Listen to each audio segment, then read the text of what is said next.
نحمده ونستعينه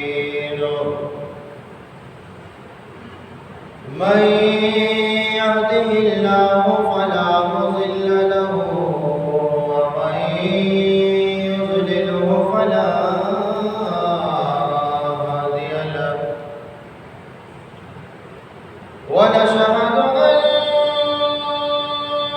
سيدنا وحبيبنا ومولانا محمدا عبده ورسوله أما بعد فأعوذ بالله من الشيطان الرجيم بسم الله الرحمن الرحيم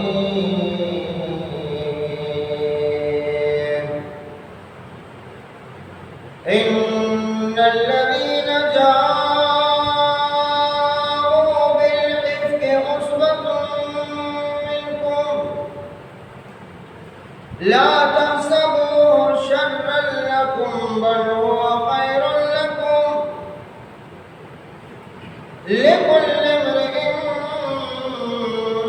منهم ما اكتسب من الإثم والذي تولى كبره منهم له عذاب عظيم لولا إذ سمعتموه ظن المؤمنون والمؤمنات بأنفسهم خيرا وقالوا هذا إفك مبين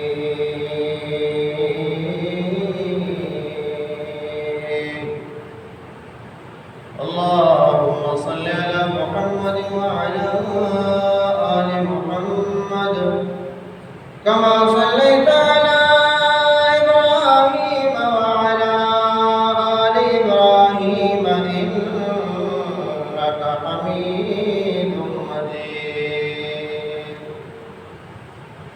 اللهم بارك على محمد وعلى آل محمد كما باركت على إبراهيم وعلى آل إبراهيم إنك حميد مجيد میرے محترم سامعین، گزشتہ جمعہ آپ کے سامنے میں نے نبی اکرم صلی اللہ علیہ وسلم کے ازواج مطہرات سے متعلق ایک واقعے کا ذکر فرمایا اور دوبارہ آپ تمہید کے طور پر یہ سمجھیں کہ نبی اکرم صلی اللہ علیہ وسلم کے ازواج مطہرات سے متعلق 3 واقعات قرآن مجید میں مذکور ہیں۔ نبی اکرم صلی اللہ علیہ وسلم کی ازواج مطہرات سے متعلق 3 واقعات قرآن مجید میں مذکور ہیں، اور اللہ کی قدرت دیکھیں، ان تینوں واقعات میں سیدہ کائنات بی بی عائشہ رضی اللہ تعالی عنہا ان تینوں واقعات میں موجود ہیں۔ نمبر 1، ایلا اور تخیر کا واقعہ سورۃ الاحزاب میں تفصیلی گفتگو آپ کے سامنے کر چکا ہوں۔ نمبر 2، واقعہ تحریم، شہد کو حرام کرنے کا واقعہ، وہ بھی پچھلے جمعے کو میں نے آپ کے سامنے مختصراً عرض کیا تھا۔ اور تیسرا واقعہ آج میں نے آپ کے سامنے جو سورۃ النور کی آیت تلاوت کی 18واں پارہ، اس میں تیسرا واقعہ ہے واقعہ افک۔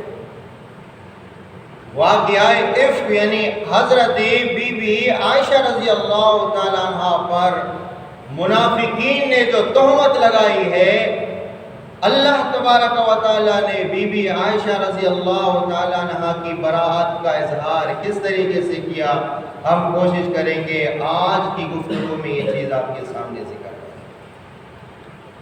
پچھلے جمعے کو آپ کے سامنے تحریم کا واقعہ ذکر کیا تھا کہ نبی اکرم صلی اللہ علیہ وسلم عصر کے بعد اپنے سب گھر والوں کو مختصر وقت دیا کرتے تھے، تو چنانچہ بی بی زینب رضی اللہ تعالی عنہا کے پاس نبی اکرم صلی اللہ علیہ وسلم شہد کا شربت پیا کرتے تھے۔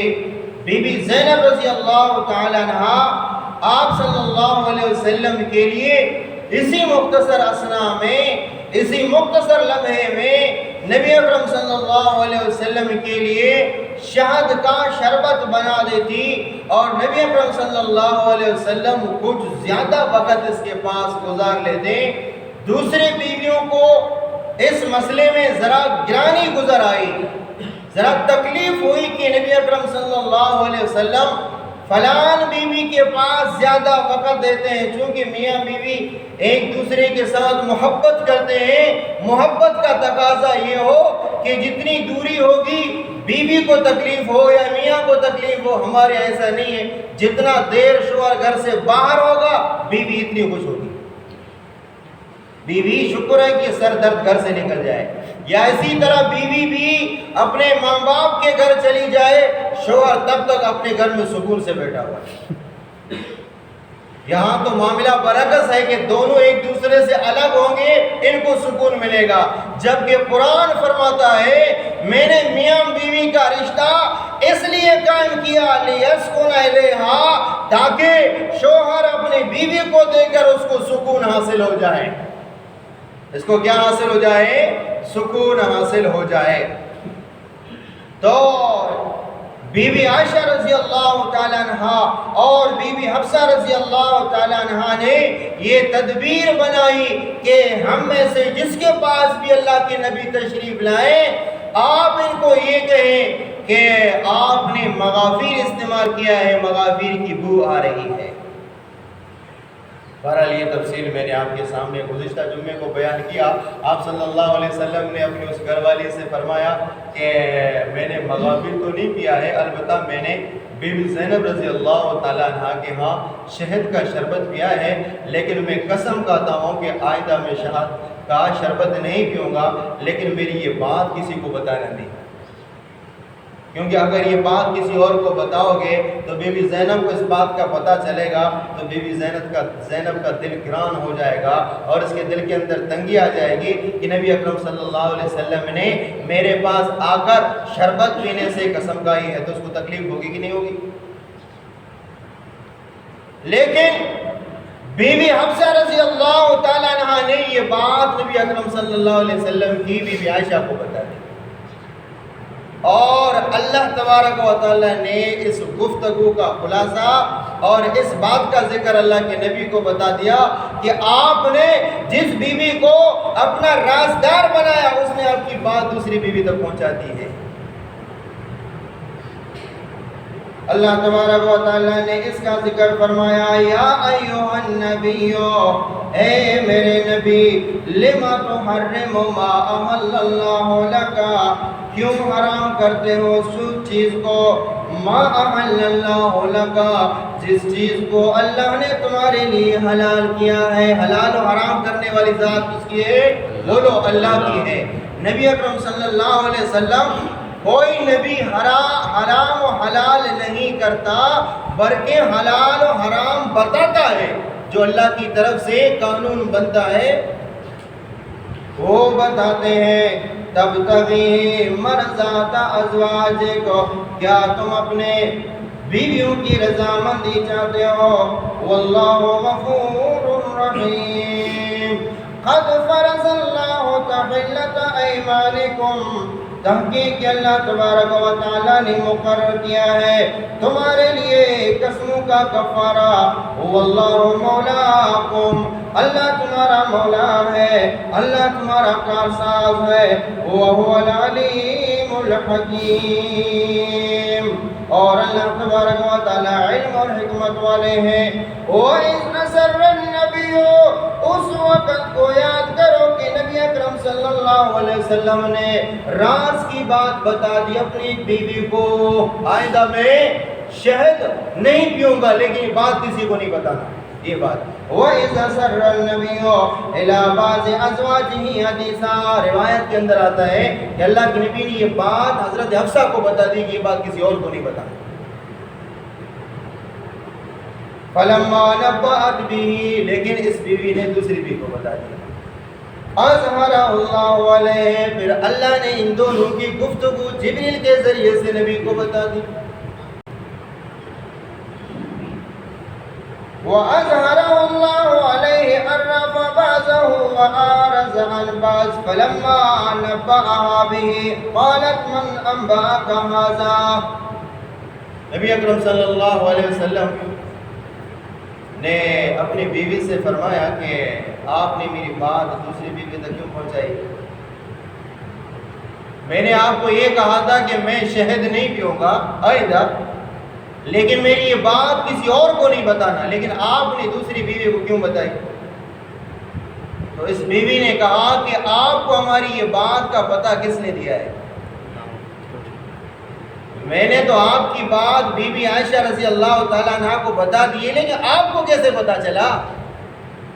آپ کو کس نے بتایا؟ آپ کو کیسے پتا چلا؟ اللہ کے نبی نے فرمایا قال نبأنی العلیم الخبیر، مجھے کس نے خبر دی ہے؟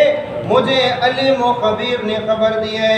ان تتوبا الی اللہ فقد صغت قلوبکما، ان تتوبا الی اللہ، اگر تم دونوں اللہ کی طرف رجوع کرتی ہو، تم دونوں اللہ کی طرف رجوع کرتے ہو تو زیادہ بہتر ہے۔ فقط صغت قلوبکما، تاکہ کہ تم دونوں کے دل مائل ہو گئے، یہ بھی حب رسول کی وجہ سے دونوں کے دل مائل ہو گئے۔ ایسا نہیں کہ بی بی عائشہ رضی اللہ تعالیٰ عنہ نے یا بی بی حفصہ رضی اللہ تعالیٰ عنہ نے نبی اکرم صلی اللہ علیہ وسلم یا بی بی زینب کے خلاف کوئی سازش کی نہیں، یہ بھی محبت کا تقاضا ہے کہ اللہ کے نبی اس بی بی کو زیادہ وقت دیتے ہیں، ہمیں کیوں نہیں دیتے؟ حالانکہ یہ وہ وقت نہیں ہے کہ جب اللہ کے نبی صلی اللہ علیہ وسلم نے تمام بیویوں کے لیے وقت مقرر کیا، وہ تو سب بیویوں کو یکساں اور برابر دیا کرتے تھے۔ یہ بات یاد رکھیں، کوئی اگر یہ کہے کہ بیویوں میں برابری شرط ہے تو پھر اللہ کے نبی صلی اللہ علیہ وسلم بی بی زینب کو کیوں زیادہ وقت دیتے تھے؟ اس کا جواب یہ ہے یہ وہ وقت نہیں، یہ عصر کے بعد کا وقت ہے۔ اس وقت میں اللہ کے نبی اپنے تمام بیویوں کو 5-10 منٹ دیا کرتے تھے۔ یہ جو فرض وقت تھا اللہ کے نبی نے تمام بیویوں کے لیے مقرر کیا، وہ وقت نہیں تھا، وہ تو تمام کو برابر دیتے تھے۔ آپ صلی اللہ علیہ وسلم عصر سے لے کر مغرب تک وقت نکالتے تھے اور تمام بیویوں کو 5-10 منٹ دیا کرتے تھے۔ یہ اس وقت میں واقعہ ہوا۔ بات سمجھ میں آئی کہ نہیں آئی؟ تو یہ فرمایا کہ آپ نے اس چیز کو اپنے لیے حرام کیا ہے، آپ اس چیز کو اپنے لیے حرام نہ کریں۔ کیوں؟ حلال و حرام کرنے والی ذات کس کی ہے؟ یہ اختیار کس کو ہے؟ یہ اللہ تبارک و تعالیٰ کو۔ وَإِن تَظَاهَرَ عَلَيْهِ اگر تم دونوں نے غلبہ حاصل کرنے کی کوشش کی میرے نبی پر، فَإِنَّ اللَّهَ هُوَ مَوْلَاهُ، بے شک اللہ تبارک و تعالی میرے نبی کا رفیق ہے۔ میرے نبی کا رفیق کون ہے؟ اللہ ہے۔ اگر تم دونوں نے غلبہ حاصل کرنے کی کوشش کی تو اللہ میرے نبی کا رفیق ہے۔ وجبریل بھی نبی کا رفیق ہے۔ وصالح المؤمنین، اور نیک لوگ وہ بھی اللہ کے نبی کے رفیق ہیں۔ نیک لوگوں کو بھی برداشت نہیں ہوتی کہ ہمارے نبی کے خلاف کوئی سازش کرے، لیکن میں آپ کو یہ کہہ رہا ہوں بی بی عائشہ رضی اللہ تعالیٰ عنہ اور ابھی میں آپ کے سامنے بی بی عائشہ رضی اللہ تعالیٰ عنہ کے فضائل بھی بیان کروں گا. واقعہ عفق جب آئے گا کہ جب نبی اکرم صلی اللہ علیہ وسلم کی جو لاڈلی بیوی ہیں، ام المومنین ہیں اور امہات المومنین ہیں، کائنات کے تمام لوگوں کی ماں بی بی عائشہ رضی اللہ تعالیٰ عنہ پر تہمت لگتی ہیں، تو اللہ تبارک و تعالیٰ کس طرح بی بی عائشہ کی برات قرآن مجید میں بیان فرماتے ہیں. میں نے آپ کو یہ کہا کہ قرآن مجید میں ازواج مطہرات سے متعلق 3 واقعات کا ذکر ہے. ان تینوں واقعات میں بی بی عائشہ موجود ہیں. ابھی دیکھو واقعہ تحریم میں بی بی عائشہ موجود ہے کہ نہیں ہے؟ بی بی عائشہ رضی اللہ تعالیٰ عنہ ہے اور بی بی حفصہ رضی اللہ تعالیٰ عنہ ہے. میں نے آپ کے سامنے پچھلے جمعے کو یہ بیان کیا کہ نبی اکرم صلی اللہ علیہ وسلم کہ خلفائے راشدین کو دیکھیں، خلفائے اربعہ کو دیکھیں، اللہ تبارک و تعالیٰ نے کتنی شان سے ان کو نوازا. خلیفہ بلا فصل اور خلیفہ مومنین، خلیفہ رسول اللہ حضرت صدیق اکبر رضی اللہ تعالیٰ عنہ اور نبی اکرم صلی اللہ علیہ وسلم کے دوسرے خلیفہ عمر فاروق رضی اللہ تعالیٰ عنہ وہ مراد رسول بھی ہیں. وہ کیا ہیں؟ مراد رسول ہیں. نبی اکرم صلی اللہ علیہ وسلم کے پہلے 2 صحابی نبی اکرم صلی اللہ علیہ وسلم کے صحابی بھی ہیں اور خلیفہ اول دوم بھی ہیں، اور یہ دونوں نبی اکرم صلی اللہ علیہ وسلم کے سسر بھی ہیں. یہ دونوں آپ صلی اللہ علیہ وسلم کے کیا ہیں؟ سسر بھی ہیں. کیوں؟ اس لیے کہ نبی اکرم صلی اللہ علیہ وسلم کی ایک بیوی کا نام ہے بی بی عائشہ رضی اللہ تعالیٰ عنہ، اور بی بی عائشہ کس کی بیٹی ہے؟ صدیق اکبر کی بیٹی. کس کی بیٹی ہے؟ صدیق اکبر کی بیٹی ہیں. اور نبی اکرم صلی اللہ علیہ وسلم کی ایک زوجہ محترم اور بھی ہے جس کا نام ہے بی بی حفصہ رضی اللہ تعالیٰ عنہ. بی بی حفصہ رضی اللہ تعالیٰ عنہ کس کی بیٹی ہے؟ عمر فاروق رضی اللہ تعالیٰ عنہ کی بیٹی ہیں. تو پتہ چلا خلیفہ اول بھی سسر رسول ہیں، خلیفہ ثانی بھی سسر رسول ہیں. اور تیسرا خلیفہ کون ہے؟ حضرت عثمان ہے. تیسرا خلیفہ کون ہے؟ عثمان ذی النورین، 2 نور والا. عثمان ذی النورین کا مطلب 2 نور والا. اس کو 2 نور والا اس لیے کہتے ہیں کہ آپ صلی اللہ علیہ وسلم نے اپنی ایک بیٹی کا نکاح عثمان کے حق میں دے دیا. جب اس کا انتقال ہوا اللہ کے نبی صلی اللہ علیہ وسلم نے دوسری بیٹی حضرت عثمان کی عقد میں دے دیا. دوسری کا انتقال ہوا، نبی اکرم صلی اللہ علیہ وسلم نے ارشاد فرمایا میری اگر 40 بھی بیٹیاں ہوتی یکے بعد دیگر سب کا نکاح میں بھی حضرت عثمان کے ساتھ کر لیا کرتا. ہمارے ہاں اگر کسی کی بیوی کا انتقال ہو جائے، لوگ بعض علاقوں میں کیا کہتے ہیں؟ بدبخت شوہر ہے تبھی تو بیوی کا انتقال ہوا ہے. بدبخت شوہر ہے تبھی تو بیوی کا بولو انتقال ہو. لازم بات ہے یا تو پہلے یہ مرے گا یا تو یہ مرے گی. ان میں سے کس کو بدبخت قرار دیں گے؟ نبی اکرم صلی اللہ علیہ وسلم کی موجودگی میں 2 بیٹیوں کا انتقال ہوا. نبی اکرم صلی اللہ علیہ وسلم کی دونوں حضرت عثمان کی عقد نکاح میں تھی. نبی اکرم صلی اللہ علیہ وسلم نے فرمایا 2 کیا اگر 40 بھی میری بیٹیاں ہوتی عثمان میں یکے بعد دیگر سب کا نکاح کس کے ساتھ کر لیا کرتا؟ حضرت عثمان کے ساتھ. ہمارے عقیدے کی طرح نہیں. ہمارا عقیدہ سارا تفاول پر، توہم پر، تشاؤم پر مشتمل ہے. باقی یہ کہ عقیدہ تو قرآن پر ہے نہیں، سنت پر ہے نہیں. جو ہمارے ذہن میں خیال میں آ جائے ہم اسی پر، جو ہمارے باپ دادا کی طرف سے آ رہا ہے ہم اسی پر عمل کرتے ہیں. اگر بیان کرو بھئی حق یہ ہے، پھر کہتے ہیں کہ نہیں پتہ نہیں یہ جھوٹ بولتا ہے، اپنی طرف سے باتیں بیان کرتا ہے. ایسے لوگوں کو اللہ ہی ہدایت دے، اللہ ہی ہدایت دے. قرآن و سنت سمجھانا، بیان کرنا یہ ہمارا کام ہے. باقی منوانا کسی کو یہ کسی کی بات نہیں ہے، یہ کسی کا کام ہو نہیں. لہذا خدا کے لیے اپنا عقیدہ درست کرو، اپنا عقیدہ مضبوط کرو. یہ تمام چیزیں آپ کے سمجھ میں آ جائیں گی انشاءاللہ. باہر کے تمام پریشانیوں سے بھی آپ محفوظ ہو جائیں گے.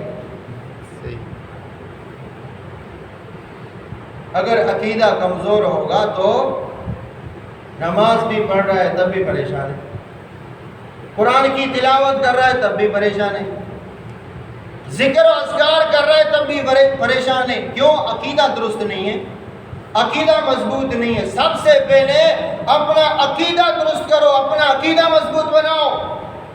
ہمارے معاشرے میں بھی جتنے عوام ہیں اکثر ہمارے پاس آتے رہتے ایسی باتیں کرتے ہیں، ماشاءاللہ 5 وقتہ نمازی ہیں لیکن عقیدہ ٹکے کا بھی نہیں.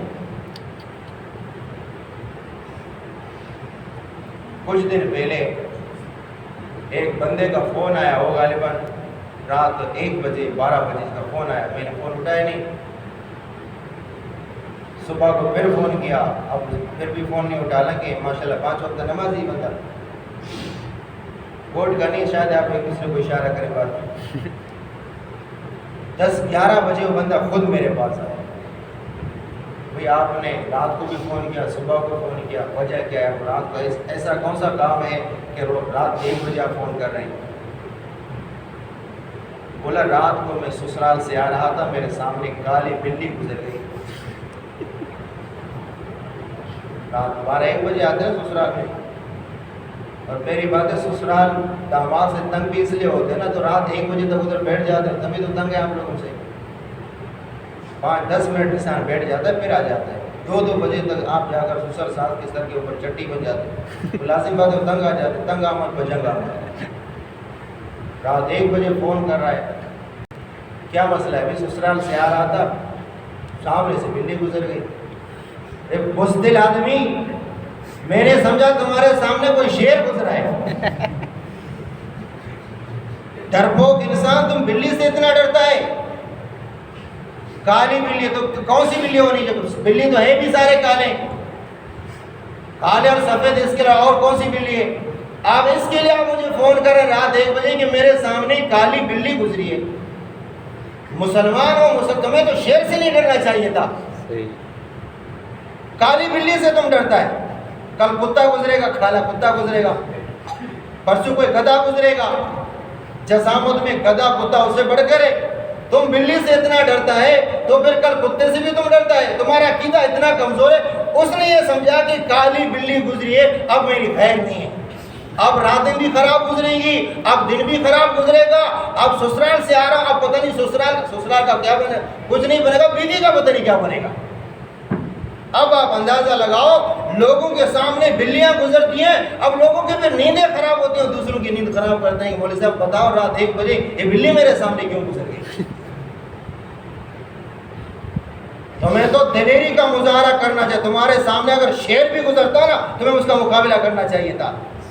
بلی سے ڈرتا ہے بزدل انسان، اب پھر بھی کہتا ہے کہ میں مسلمان ہوں. پریشان کیوں ہوں؟ پریشان اس لیے کہ تمہارا عقیدہ کمزور ہے، عقیدہ نہیں ہے. لوگوں نے یہ بتایا کہ بلی سامنے سے گزرے گی، اب تمہاری خیر نہیں ہے، اب تمہاری خیر نہیں ہے، اب تمہاری زندگی تلخ ہو گئی. اپنا عقیدہ درست کرو. یہ پھٹے پرانے عقیدے کے ساتھ ہم جنت میں نہیں جا سکتے. پھٹ گیا ہے ہمارا عقیدہ، اوپر سے بھی پھٹا ہے، نیچے سے بھی پھٹا ہے. پھٹے پرانے کپڑے کو پہن کر آپ سوائے سمندر میں کہاں جا سکتے ہیں؟ باہر جا سکتے ہیں؟ نہیں جا سکتے، یہاں سے آگے بھی نہیں جا سکتے. تو اس پھٹے پرانے عقیدے کے ساتھ میں اور آپ جنت میں کیسے جا سکتے ہیں؟ بھی عقیدہ اپنا مضبوط ہے. یہ بلیاں گزریں گی تو گزرنے دو، ایک کتے گزریں گے تو گزرنے دو. اس کی وجہ سے میرا اور آپ کا عقیدہ اتنا کمزور کیوں ہے؟ فرمایا ان تتوبا الی اللہ، آگے فرمایا عسى ربہ ان طلقکن ان یبدلہ. اگر اے بیویوں تمہیں ناز نہ ہو، اگر آپ لوگ اپنے اس حرکت سے باز نہیں آتے ہو، ان طلقکن، اور اگر میرے نبی تمہیں طلاق دے دیں، ان یبدلہ ازواجا خیرا منکن، تو اللہ تبارک و تعالیٰ اپنے نبی کو اس سے بہتر بیویاں عطا کریں گے. مسلمات کے وہ تابع فرمان ہوں گی، مومنات مومن ہوں گی، قانتات تابع فرمان ہوں گی، تائبات توبہ کرنے والی ہوں گی، عابدات عبادت کرنے والی ہوں گی، سائحات روزہ رکھنے والی ہوں گی، سیبات و ابکارا. یہ 2 واقعہ کہ نبی اکرم صلی اللہ علیہ وسلم کے ازواج مطہرات کا ذکر ہے، اس میں بی بی عائشہ رضی اللہ تعالیٰ عنہ موجود ہیں۔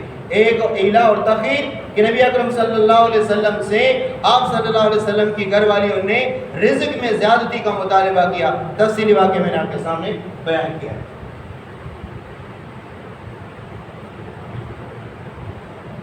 اب تیسرا واقعہ سنو، یہ تو مین کردار اس میں بی بی عائشہ رضی اللہ تعالیٰ عنہ کا ہے۔ واقعہ یہ ہوا، میں مختصر عرض کروں آپ کے سامنے۔ آپ کو پتا ہے کہ نبی اکرم صلی اللہ علیہ وسلم کی ایک بیوی ہے جس کا نام ہے سیدہ کائنات صدیقہ بنت صدیق، صدیقہ یعنی صدیقہ عائشہ بنت صدیق یعنی صدیق کی بیٹی۔ اس کے اندر اللہ تبارک و تعالیٰ نے چند ایسی خصوصیات رکھی ہیں کہ باقی بیویوں میں وہ خصوصیات نہیں ہیں۔ حتیٰ کہ بی بی عائشہ رضی اللہ تعالیٰ نے فرماتی ہیں کہ مجھ میں وہ چند خصوصیات ہیں کہ باقی اللہ کی نبی میں وہ خصوصیات، اللہ کی نبی کی بیویوں میں وہ خصوصیات ہو نہیں ہیں۔ مثلا حدیث کے اندر آتا ہے، بخاری صحیح مسلم کی روایت ہے، نبی اکرم صلی اللہ علیہ وسلم ارشاد فرماتے ہیں بی بی عائشہ رضی اللہ تعالیٰ عنہ سے نکاح سے پہلے جبریل امین ایک مرتبہ میرے پاس آئے۔ جبریل امین کے ہاتھ میں ریشم کا ایک کپڑا تھا، جب ریشم کا کپڑا کھول کے میرے سامنے رکھ دیا اور فرمایا اے محمد صلی اللہ علیہ وسلم، اس ریشم کے کپڑے میں ایک تصویر ہے۔ کس کی تصویر ہے؟ بی بی عائشہ رضی اللہ تعالیٰ عنہ کی تصویر ہے۔ یہ میں تمہیں اس لیے دکھانے آیا ہوں کہ اللہ تبارک و تعالیٰ نے فیصلہ کیا ہے یہ بھی آئندہ تیری بیوی بن کر رہے گی۔ یہ تصویر کس نے کس کو دکھائی؟ جبریل امین نے نکاح سے پہلے آپ صلی اللہ علیہ وسلم کو بی بی عائشہ کی تصویر دکھائی ریشم کے کپڑے میں، اور یہ فرمایا اللہ کے نبی یہ دیکھیں بی بی عائشہ کی تصویر ہے، اللہ نے فیصلہ کیا ہے یہ خاتون آپ کی بیوی بن کر رہے گی۔ کس کا فیصلہ ہے؟ اللہ کا فیصلہ۔ یہ کس کا فیصلہ ہے؟ اللہ کا فیصلہ۔ ہمارے معاشرے میں کچھ بدبخت ہیں جو صدیقہ کائنات بی بی عائشہ رضی اللہ تعالیٰ عنہ جو کہ مومنوں کی مائیں ہیں اس پر تبرہ کرتے ہیں، اس کو برا بلا کہتے ہیں۔ بی بی عائشہ رضی اللہ تعالیٰ عنہ کو کیا کہتے ہیں؟ برا بلا کہتے ہیں۔ تو مجھے اور آپ کو جواب دینے کی ضرورت ہی نہیں ہے، اللہ تبارک و تعالیٰ نے سورہ نور کے اندر جواب دیا ہے۔ میں کوشش کروں گا اگر واقعہ مکمل ہو جائے وہ آیت بھی آپ کے سامنے بیان کروں کہ اللہ تبارک و تعالیٰ نے بی بی عائشہ رضی اللہ تعالیٰ عنہ پر تہمت لگانے والوں کو کس طریقے سے سخت الفاظ سے بیان کیا، اور بی بی عائشہ رضی اللہ تعالیٰ عنہ کی پاکی کو کس الفاظ میں بیان کیا، وہ بھی انشاءاللہ آپ کو میں آپ کے سامنے بیان کروں۔ تو سب سے پہلے خصوصیت کیا تھی کہ جبریل امین ریشم کے کپڑے میں بی بی عائشہ رضی اللہ تعالیٰ عنہ کی تصویر لے کر اللہ کے نبی کے پاس آئے اور فرمایا اللہ کے نبی یہ آپ کی بیوی بننے والی ہے، اللہ کا فیصلہ ہے۔ یہ خصوصیت صرف بی بی عائشہ کی ہے، اور بیویوں میں یہ خصوصیت تو بولو نہیں ہے۔ نمبر 2، آپ صلی اللہ علیہ وسلم کی کتنی بیویاں تھیں؟ بولو، آپ صلی اللہ علیہ وسلم کی 11 بیویاں، سب بیویاں سوائے بی بی عائشہ کے تمام بیویاں بیوہ تھیں۔ نبی اکرم صلی اللہ علیہ وسلم نے بیوگی کی حالت میں، بیوہ پن کی حالت میں ان سے نکاح کیا، لیکن بی بی عائشہ رضی اللہ تعالیٰ عنہ وہ خاتون ہیں، وہ عورت ہیں کہ جن کے ساتھ اللہ کے نبی نے اس حالت میں نکاح کیا کہ بی بی عائشہ رضی اللہ تعالیٰ عنہ کنواری تھی۔ آپ صلی اللہ علیہ وسلم نے جن عورتوں سے نکاح کیا ان میں صرف بی بی عائشہ کنواری تھی، باقی تمام بیویاں آپ صلی اللہ علیہ وسلم کی بیوہ تھی۔ سمجھے کہ نہیں سمجھے؟ حتیٰ کہ جو پہلی بیوی کون تھی؟ خدیجہ الکبریٰ۔ نبی اکرم صلی اللہ علیہ وسلم تو خدیجہ کبریٰ کے تیسرے شوہر ہیں۔ خدیجہ کبریٰ کے اللہ کے نبی سے پہلے کتنے شوہر گزرے تھے؟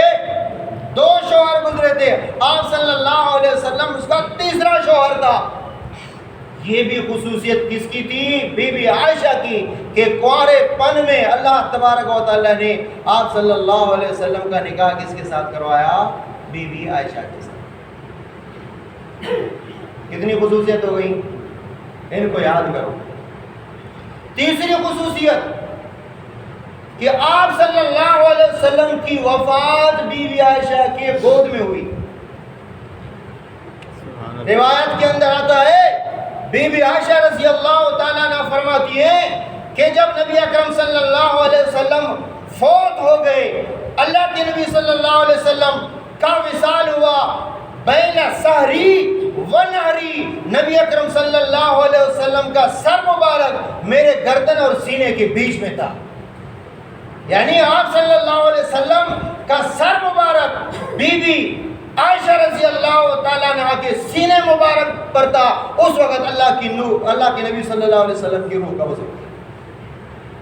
یہ بھی خصوصیت کس کو حاصل تھی؟ بی بی عائشہ رضی اللہ تعالیٰ۔ کتنی خصوصیات ہیں؟ نمبر 4، آج بھی نبی اکرم صلی اللہ علیہ وسلم جس حجرے میں آرام فرما رہے ہیں، آج بھی نبی اکرم صلی اللہ علیہ وسلم جس حجرے میں آرام فرما رہے ہیں، یہ بھی حجرہ اماں عائشہ صدیقہ رضی اللہ تعالیٰ۔ یہ حجرہ کس کا ہے؟ اس میں صدیق اکبر بھی آرام فرما رہے ہیں، جس میں اللہ کی نبی بھی آرام فرما رہے ہیں، اور جس میں عمر فاروق بھی آرام فرما رہے ہیں۔ یہ حجرہ بھی کس کا ہے؟ یہ بھی صدیقہ کائنات، صدیقہ بن صدیق حضرت عائشہ صدیقہ رضی اللہ تعالیٰ عنہ کا حجرہ ہے، جس میں آج بھی اللہ کے نبی آرام فرما رہے ہیں۔ یہ بھی خصوصیت کس کو حاصل ہے؟ بولو۔ یہ بھی بی بی عائشہ رضی اللہ تعالیٰ عنہ کو حاصل ہے۔ کتنی خصوصیات یاد کرو، میں اگلے جمعے کو آپ لوگوں سے پوچھوں گا۔ 4 خصوصیات۔ نمبر 5، بی بی عائشہ رضی اللہ تعالیٰ عنہ وہ بیوی ہیں اللہ کے نبی کی کہ جب آپ صلی اللہ علیہ وسلم بی بی عائشہ کے بستر پر آرام فرما رہے ہیں تو جبریل امین وحی لے کر بی بی عائشہ کے بستر پر پہنچ جاتے ہیں۔ باقی کسی بیوی کے بستر پر جب اللہ کے نبی موجود ہوتے تو جبریل وحی لے کر نہیں آتے سوائے بی بی عائشہ۔ بات سمجھ میں آ گئی نہیں آ گئی؟ نبی اکرم صلی اللہ علیہ وسلم بی بی عائشہ رضی اللہ تعالیٰ عنہ کے بستر پر موجود ہوتے، جبریل امین وحی لے کر وہاں پہ پہنچ جاتے۔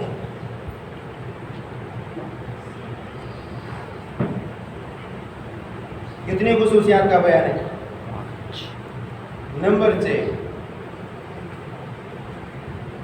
آپ صلی اللہ علیہ وسلم کی 11 بیویوں میں سے کسی ایک کی برات نازل نہیں ہوئی کہ جس کی برات کو قرآن نے نازل کیا ہو، اللہ نے نازل کیا ہو، قرآن میں اس کی برات موجود ہو، صفائی موجود ہو۔ بی بی عائشہ رضی اللہ تعالیٰ عنہ کی وہ خصوصیات ہیں، رہتی دنیا تک یہ قرآن مجید زمین پر موجود ہوگا، لوگ اس کی تلاوت کرتے رہیں گے، بی بی عائشہ رضی اللہ تعالیٰ عنہ کی پاکی بیان ہوتی رہے گی۔ یہ خصوصیات بھی کس کو حاصل ہے؟ بولو۔ یہ بھی خصوصیات اماں عائشہ کو حاصل ہے۔ کس کو حاصل ہے؟ اماں عائشہ رضی اللہ تعالیٰ عنہ، جو کن کی ماں ہے؟ مومنوں کی ماں ہے۔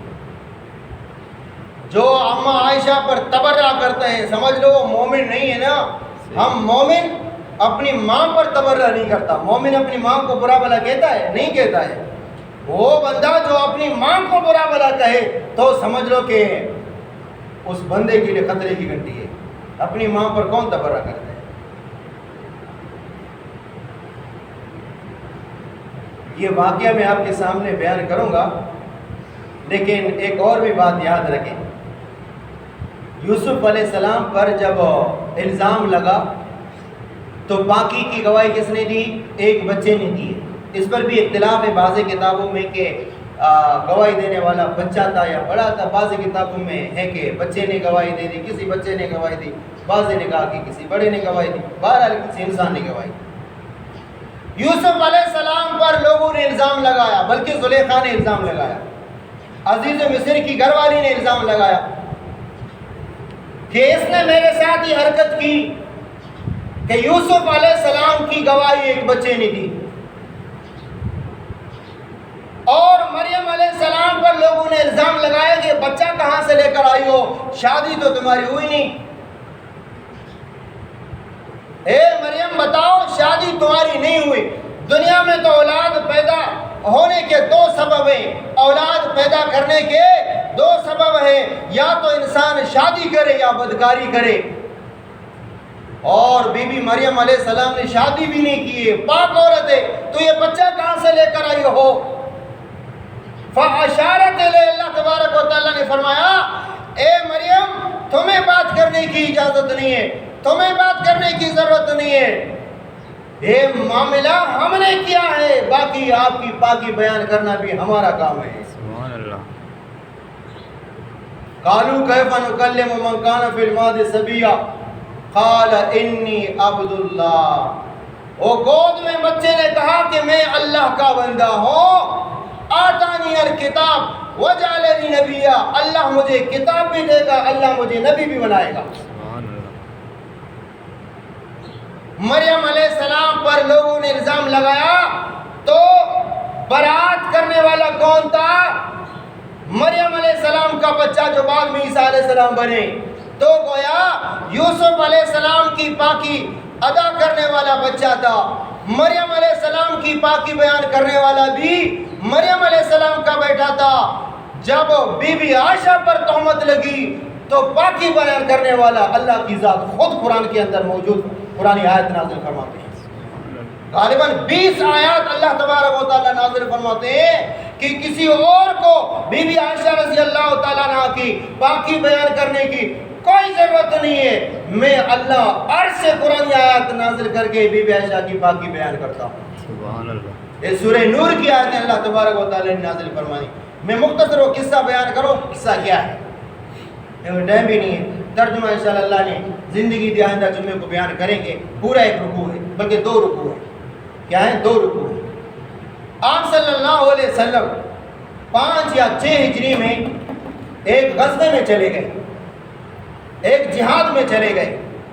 وہاں پہ آپ صلی اللہ علیہ وسلم کو, میں مختصر عرض کر رہا ہوں, وہاں پہ اللہ تبارک و تعالیٰ نے اپنے نبی اکرم صلی اللہ علیہ وسلم کو فتح عطا فرمائی.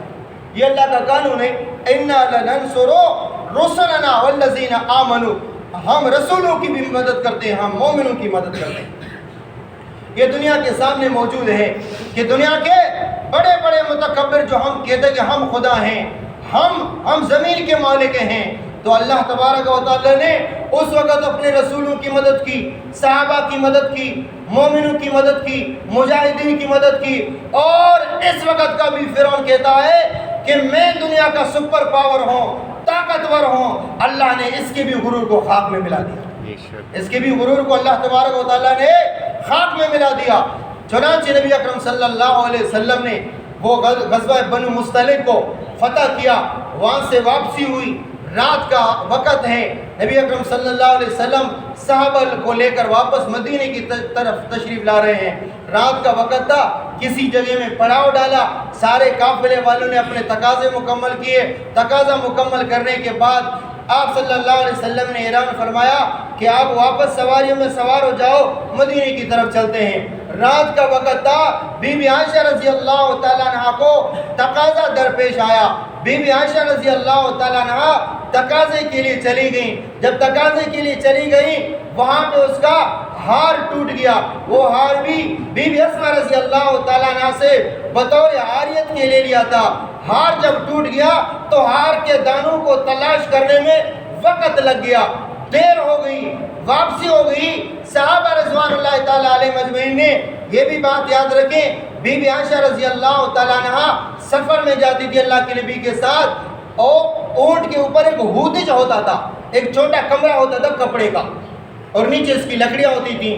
آپ صلی اللہ علیہ وسلم جس سفر میں اپنی کسی بیوی کو لے کے جاتے تھے، ازواج مطہرات کو لے کے جاتے تھے، اس ہودج کے اندر، اس لکڑی کے کمرے کے اندر اس بیوی کی رہائش دیتے تھے. پھر صحابہ وہ اٹھا کر وہ ہودج، وہ کپڑے کا کمرہ، لکڑی کا کمرہ اونٹ پہ رکھ دیا کرتے تھے. بی بی عائشہ رضی اللہ تعالیٰ عنہ تقاضے کے لیے چلی گئی، وہاں سے اس کا ہار ٹوٹ گیا، ہار کی تلاش میں دیر لگ گئی. صحابہ نے یہ سمجھا بی بی عائشہ اس ہودج کے اندر موجود ہیں. اور لکڑی کا کمرہ ہے، جیسے آپ یہاں پہ تمبو لگاتے ہو، وہ چھوٹا سا ہوتا تھا، اس کو صحابہ لکڑی سے اٹھا کر اونٹ کے اوپر رکھتے تھے.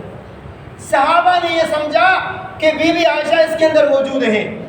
جب کہ بی بی عائشہ رضی اللہ تعالیٰ عنہ تقاضے کے لیے چلی گئی تھی، وہاں پہ جنگل میں اس کا ہار ٹوٹا، وہ دانے تلاش کر رہی تھی. اور صحابہ نے یہ سمجھا، ہودج اٹھانے والے صحابہ نے یہ سمجھا بی بی عائشہ اس کپڑے کے مکان میں موجود ہیں.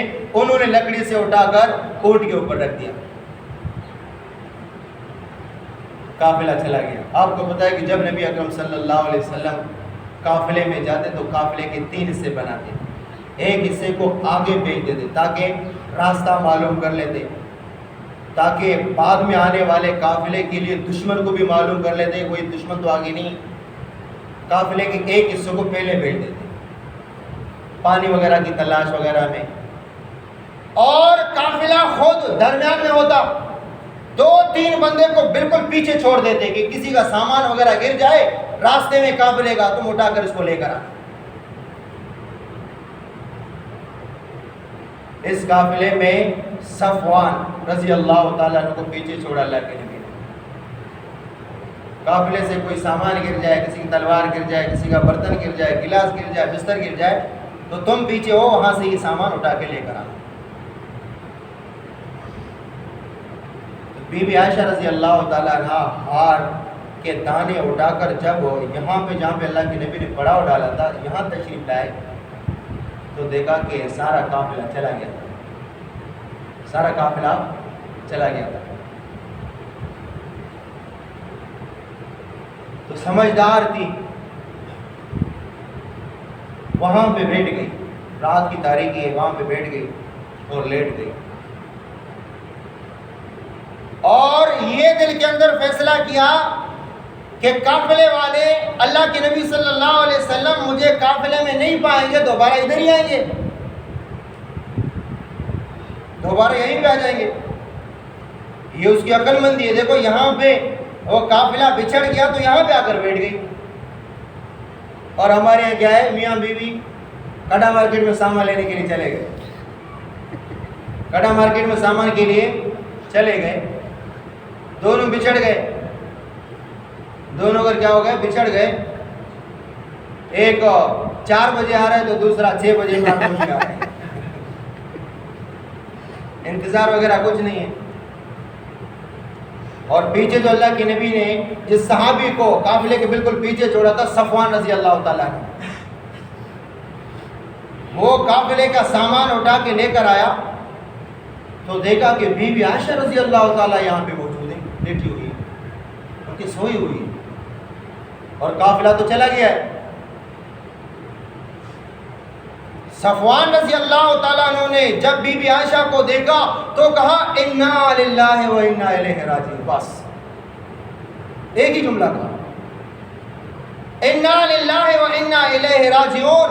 آواز سنی بی بی عائشہ رضی اللہ تعالیٰ عنہ نے، فوراً نیند سے اٹھی. صفوان رضی اللہ تعالیٰ عنہ فرماتے ہیں، بلکہ بی بی عائشہ رضی اللہ تعالیٰ عنہ فرماتی ہیں انا للہ و انا الیہ راجعون کے سوا اس صحابی نے قافلے کے پہنچنے تک، مدینے تک مجھ سے ایک بات بھی نہیں کی. صرف انا للہ و انا الیہ راجعون کے سوا پورے سفر میں اس صحابی نے مجھ سے ایک بات بھی نہیں کی. اونٹ میرے قریب لایا، میں خود اونٹ پر سوار ہو گئی، مدینے پہنچے.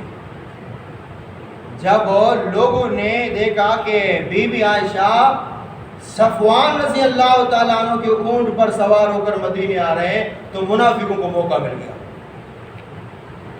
منافقوں کو موقع مل گیا کہ دیکھو اللہ کے نبی کی بیوی ہے، آپ صلی اللہ علیہ وسلم کی بیوی ہے، اور کس کے ساتھ آ رہی ہے؟ صفوان صحابی کے ساتھ آ رہی ہیں قافلے میں. اب پتہ نہیں لوگوں نے کیا کیا مشہور کیا. مدینے کے اندر ایک آگ بھڑک اٹھی. منافقوں کو تو موقع مل گیا نا کہ اللہ کے نبی کے خلاف ایسی کوئی سازش ہو, ہم دین کو بھی بدنام کریں, اللہ کے نبی کو بھی بدنام کریں. اسی اثناء میں 3 صحابی بھی جو اس پروپیگنڈا کا حصہ بنے. باقی ان لوگوں نے توبہ کیا. میں نے آپ کو پچھلے جمعے کو کہا تھا کہ صدیق اکبر نے ایک صحابی کے بارے میں فرمایا تھا کہ میں خرچہ بند آئے گا, خرچہ بھی نہیں دوں گا, لیکن اللہ تبارک و تعالیٰ نے فرمایا کہ اس نے توبہ کیا, میں نے معافی دیا, جب خرچہ جاری رکھ دیا. ایک تھا مستاح, 2 مرد تھے, ایک عورت تھی, صحابی تھے. ان میں سے ایک تو وہ صحابی تھا کہ جس کو اللہ کے نبی اپنے ممبر پر بٹھاتے تھے. حضرت حسان کا نام سنا ہے آپ لوگوں نے؟ حضرت حسان رضی. دوسرا تھا حضرت حسان, یہ بھی صحابی رسول, لیکن منافقین کی باتوں میں آ کر انہوں نے بھی بہت ساری باتیں کہہ دی. اللہ کے نبی کو تکلیف ہوئی. حالانکہ حضرت حسان وہ بندہ تھا جس کو اللہ کے نبی خود اپنے ممبر پر بٹھاتے تھے اور فرماتے تھے, حسان کافر میرے خلاف سازش کر رہے ہیں, تم شعر و شاعری میں تم میرا دفاع کرنا. وَأَحْسَنَ مِنْكَ لَمْ تَرَ قَطُّ عَيْنِي وَأَجْمَلَ مِنْكَ لَمْ تَلِدِ النِّسَاءُ خُلِقْتَ مُبَرَّأً مِنْ كُلِّ عَيْبٍ كَأَنَّكَ قَدْ خُلِقْتَ كَمَا تَشَاءُ. حضرت حسان کے شعر ہیں. اللہ کے نبی کے تعریف میں حضرت حسان شعر فرما رہے ہیں, اور اللہ کے نبی نے فرمایا, حسان تم شعر و شاعری کرو, جہاں پہ شعر و شاعری میں تمہارا دماغ کام نہ کرے, اللہ تمہاری مدد کے لیے جبریل کو بھیج دیتا ہے, جبریل تمہارے ذہن کے اندر وہ باتیں ڈال دیتے ہیں. لیکن یہ صحابی بھی اس پروپیگنڈا کا حصہ بنے. اور ایک صحابیہ ہے حمنہ بنت جہش. حمنہ بنت جہش یہ بھی اس پروپیگنڈا کا حصہ بنے. پروپیگنڈا کیا تھا اور نبی اکرم صلی اللہ علیہ وسلم کس طریقے سے پریشان ہو گئے, بی بی عائشہ رضی اللہ تعالیٰ عنہ نے کیسے گریوزاری کی, بی بی عائشہ کو اس مسئلے کا پتہ کیسے چلا. بی بی عائشہ کو پتہ نہیں تھا کہ مجھ پر الزام ہے, پتہ کیسے چلا. پھر اس کے بعد جب اللہ نے آیت نازل فرما دی تو اس وقت بی بی عائشہ کی والدہ نے کیا فرمایا اور کس طریقے سے اللہ تبارک و تعالیٰ نے برات ظاہر فرمائی, وہ انشاءاللہ اللہ تبارک و تعالیٰ نے زندگی دی, آئندہ جمعے کو بیان کریں گے. اللہ تبارک و تعالیٰ سے دعا ہے کہ اللہ ہمیں صحیح معنوں میں قرآن و سنت پر عمل کرنے کی توفیق عطا فرمائے. ایک افسوسناک خبر, جیسے جمعے کی اذان سے پہلے آپ کے مسجد میں اعلان ہوا کہ جیسے ایک واپاری ہیں حسین بھائی, کئی سالوں سے ادھر مچھی کا کام کر رہے تھے, آج اس کا انتقال ہوا ہے. انا للہ و انا الیہ راجعون. اس کے لیے خصوصی دعا کریں کہ اللہ تبارک و تعالیٰ اس کی لغزشوں کو معاف فرما دے, اور اللہ تبارک و تعالیٰ قبر کی منزل آسان فرما دے, حشر کی منزل آسان فرما دے, اور اللہ تبارک و تعالیٰ اس کو جنت الفردوس میں اعلیٰ مقام عطا فرمائے. وآخر دعوانا